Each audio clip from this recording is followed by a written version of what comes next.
আর S Bengali ক্লাসরুমে সকলকে স্বাগত। আজকের ভিডিওতে আমি তৃতীয় শ্রেণীর 2026 সালের দ্বিতীয় পর্যায়ক্রমিক পরীক্ষার অঙ্ক মডেল প্রশ্নপত্র নিয়ে আলোচনা করব। এই প্রশ্নগুলো তোমাদের পরীক্ষায় আসার সম্ভাবনা প্রবল। তো যে প্রশ্নগুলো আমি আলোচনা করছি তোমরা একটু মনোযোগ সহকারে দেখে নাও। এক দাগে বলা হচ্ছে সঠিক উত্তরটিতে টিক চিহ্ন দাও। একের ক, এক দিনে মিনিটের কাঁটা কতবার সম্পূর্ণ ঘোরে? এটা হবে 24 বার। খ, পৌনে 7টার অর্থ হলো, উত্তর হবে 6টা 45 মিনিট। গ, ভাগশেষ সবসময় ভাজকের চেয়ে, উত্তর হবে ছোট হবে। ঘ, কোনো সংখ্যার এককের ঘরে 1 থাকলে সংখ্যাটি 2 দ্বারা বিভাজ্য হবে না, উত্তর হবে হবে না। দাগের প্রশ্ন, বিজোড় সংখ্যার সাথে 1 যোগ করলে উত্তর হবে জোড় সংখ্যা পাই। এবারে চলে আসছি 2 দাগে। এখানে বলা হচ্ছে যোগ করো 2 এর ক, 20 টাকা 50 পয়সা যোগ 19 টাকা 50 পয়সা। দেখো এখানে 50 পয়সা 50 পয়সায় 1 টাকা হয়ে যায়, সেই 1 টাকাটা এপাশে টাকার ঘরে যোগ হয়। সেই ক্ষেত্রে যোগ করলে 20 আর 19 39, তার সাথে হাতের 1 হয়ে যায় 40। আর এখানে 12 টাকা 00 পয়সা আর 3 টাকা 50 পয়সা, তাহলে হবে 15 টাকা 50 পয়সা যোগ করলে। গ দাগে রয়েছে 18 টাকা 90 পয়সা আর 3 টাকা 05 পয়সা, এটা যোগ করলে হবে 21 টাকা 95 পয়সা। এটা তোমরা বাড়িতে প্র্যাকটিস করবে। এবারে দেখো 3 দাগে শূন্যস্থান পূরণের মাধ্যমে সমাধান করো। 112কে 6 দিয়ে গুণ করতে হবে। দুটো পদ্ধতিতে এখানে গুণ করে দেওয়া রয়েছে। আশা করি তোমরা বাড়িতে এটা প্র্যাকটিস করে নেবে। কিভাবে করা রয়েছে দেখো, সেভাবে বাড়িতে প্র্যাকটিস করে নেবে। খ দাগের প্রশ্ন, ভাগ করো। 203কে 4 দিয়ে ভাগ করতে হবে। দেখো নিচে ভাগ করা হয়েছে, এভাবেই ভাগ করবে।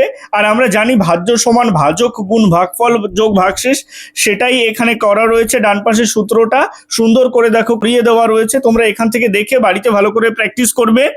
এবারে চলে আসছি 4 দাগের প্রশ্ন। এখানে বলা হচ্ছে ভাজ্য ভাজক ভাগফল ভাগশেষ নির্ণয় করো যে কোনো একটি। আমি দুটোই করে দিলাম, তোমাদের যেটা সহজ বলে মনে হবে সেটাই করবে। দেখো এখানে 706কে 7 দিয়ে ভাগ করা হয়েছে, তাহলে ভাজ্য 706 ভাজক 7 ভাগফল 100 এবং ভাগশেষ 6। এবং 805কে 8 দিয়ে ভাগ করা হয়েছে, যেখানে ভাজ্য 805 ভাজক 8 ভাগফল 100 এবং ভাগশেষ 5। চলে আসছি 5 দাগে। এখানে বলা হচ্ছে ভাষায় লেখা অঙ্কগুলির সমাধান করো যে কোনো 4টি। আমি তোমাদের জন্য প্রত্যেকটা অঙ্ক এখানে করে দিয়েছি, তোমাদের যেগুলো সহজ মনে হবে সেই রকম 4টি অঙ্ক করবে। এখানে 5-এর ক দাগের অঙ্ক, দিদিমণি ক্লাসে 285টি খাতা নিয়ে এলেন, প্রত্যেককে 7টি করে খাতা দেবেন। কতজনকে খাতা দিতে পারবেন? কতগুলো খাতা দিদিমণির কাছে পড়ে থাকবে? তো এখানে 285কে 7 দিয়ে ভাগ করে দেবে, তাহলে দেখবে ভাগফল হচ্ছে 40 আর ভাগশেষ হচ্ছে 5। তো উত্তরে লিখবে 40 জনকে খাতা দিতে পারবেন, 5টি খাতা দিদিমণির কাছে পড়ে থাকবে।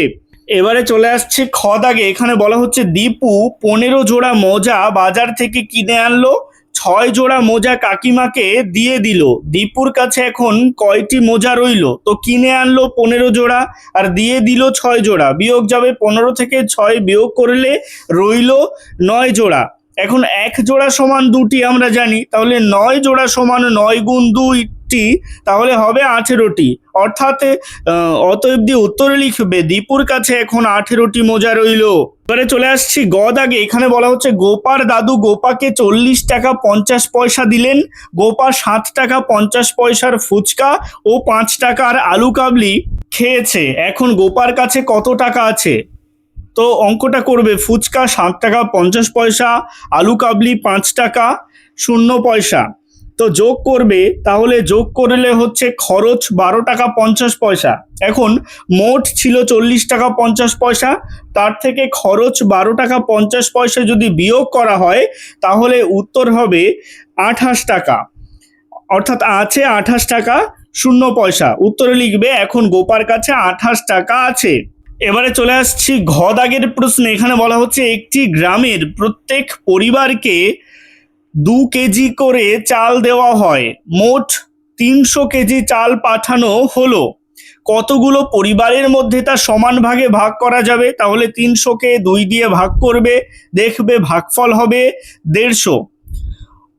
অতএব দিয়ে উত্তরে লিখবে 150টি পরিবারের মধ্যে তা সমান ভাগে ভাগ করে দেওয়া যাবে।